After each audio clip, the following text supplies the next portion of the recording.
ಕೇಂದ್ರ ಸಚಿವರಾಗಿರುವಂತ ಕುಮಾರಸ್ವಾಮಿಯವರನ್ನ ಸಚಿವ ಜಮೀರ್ ಅಹಮದ್ ಖಾನ್ ಕರಿಯ ಅಂತ ಕರೆದ್ರು. ಈ ಹೇಳಿಕೆಗೆ ಮುಖ್ಯಮಂತ್ರಿ ಸಿದ್ದರಾಮಯ್ಯನವರು ಇದು ತಪ್ಪು ಎನ್ನುವಂಥದ್ದಾಗಿ ಹೇಳಿದ್ದಾರೆ. ಜಮೀರ್ ಅಹಮದ್ ಆ ರೀತಿ ಹೇಳಿಕೆ ಕೊಡಬಾರ್ದಿತ್ತು. ಬಾಗಲಕೋಟೆಯಲ್ಲಿ ಮಾತನಾಡಿರುವಂಥ ಮುಖ್ಯಮಂತ್ರಿ ಸಿದ್ದರಾಮಯ್ಯನವರು ಅವರದ್ದು ಏನೇ ಪ್ರೀತಿ ಇರಲಿ, ವಿಶ್ವಾಸ ಇರಲಿ, ಆ ರೀತಿಯಾಗಿ ಹೇಳಬಾರ್ದಿತ್ತು.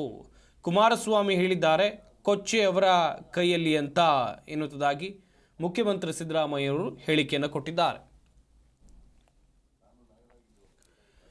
ಗಮನಿಸ್ತಾ ಇರಬಹುದು, ಚುನಾವಣಾ ಪ್ರಚಾರದ ಸಂದರ್ಭದಲ್ಲಿ ಜಮೀರ್ ಅಹಮದ್ ಖಾನ್ ಕುಮಾರಸ್ವಾಮಿಯವರನ್ನ ಕರಿಯ ಕಾಲ ಎಂದು ಕರೀತಾರೆ.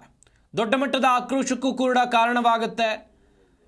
ಹಾಗೆಯೇ ಆ ಬಳಿಕ ಕಾಂಗ್ರೆಸ್ನಲ್ಲಿ ವ್ಯಕ್ತವಾದಂಥ ಅಭಿಪ್ರಾಯಗಳು, ಜಮೀರ್ ಅಹಮದ್ ಖಾನ್ ಅವರು ಹೇಳಿಕೆಯನ್ನು ಕೊಟ್ಟರು, ಸಮರ್ಥನೆ ಮಾಡಿಕೊಳ್ಳುವಂಥ ಕೆಲಸವನ್ನು ಮಾಡಿದರು. ನಾನು ಕುಮಾರಸ್ವಾಮಿ ಅವರು ತುಂಬ ಆಪ್ತರು, ಅವ್ರನ್ನ ನಾನು ಕುಳ್ಳ ಅಂತಾರೆ, ನಾನು ಅವರಿಗೆ ಕರಿಯಣ್ಣ ಅಂತೀನಿ, ಈ ರೀತಿಯಾದಂಥ ಅಭಿಪ್ರಾಯಗಳು ವ್ಯಕ್ತವಾಗಿತ್ತು. ಆಮೇಲೆ ಪಕ್ಷದ ಬಲವಂತಕ್ಕೆ ಒತ್ತಾಯಕ್ಕೆ ಮಣಿದಂಥ ಜಮೀರ್ ಅಹಮದ್ ಖಾನ್ ಅವರು ಕ್ಷಮೆಯನ್ನು ಯಾಚಿಸ್ತಾರೆ. ಅದಾದ ಬಳಿಕ ಕಾಂಗ್ರೆಸ್ನ ನಾಯಕರು ಕೊಟ್ಟಂಥ ಹೇಳಿಕೆಗಳು, ಚನ್ನಪಟ್ಟಣದಲ್ಲಿ ಏನಾದರೂ ತೊಂದರೆ ಆಗಿದ್ರೆ ಅಂಥೇಳಿದರೆ ಚುನಾವಣಾ ಫಲಿತಾಂಶ ಏನಾದರೂ ಏರುಪೇರಾದರೆ ಅದಕ್ಕೆ ಕಾರಣ ಜಮೀರ್ ಅಹಮದ್ ಅವರ ಹೇಳಿಕೆ ಎನ್ನುವಂಥದ್ದಾಗಿ.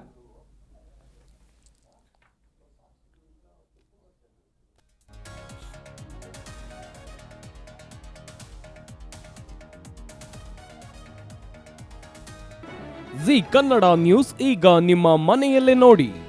ಎಲ್ಲ ಕೇಬಲ್ಗಳಲ್ಲಿ ಈಗ ಲಭ್ಯ. ನಿಮ್ಮ ನೆಚ್ಚಿನ ಜಿ ಕನ್ನಡ ನ್ಯೂಸ್ ಈಗ ಸನ್ ಡೈರೆಕ್ಟ್ ನಲ್ಲಿ number 292, Tata Play number 1664, Jio TV number 1334, NXT Digital number 30, In Cable number 30, City Networks 51, U Digital number 162, GTPL number 17, Rockline Telecommunications number 42, Shri Basaveshwara Cable number 168, Rural Cable Network 60, Vinayaka Digital 57, Abhishek Cable 821, City Channel 53, Siddeshwara Cable Network 57, ವಿ4 Digital Infotech 628, Surya Digital Networks 53, Gajanan digital number 836, Malnad Infotech Private Limited number 56, Metrocast number 830, Victory Digital number 167ರಲ್ಲಿ ನೋಡಿ ಆನಂದಿಸಿ.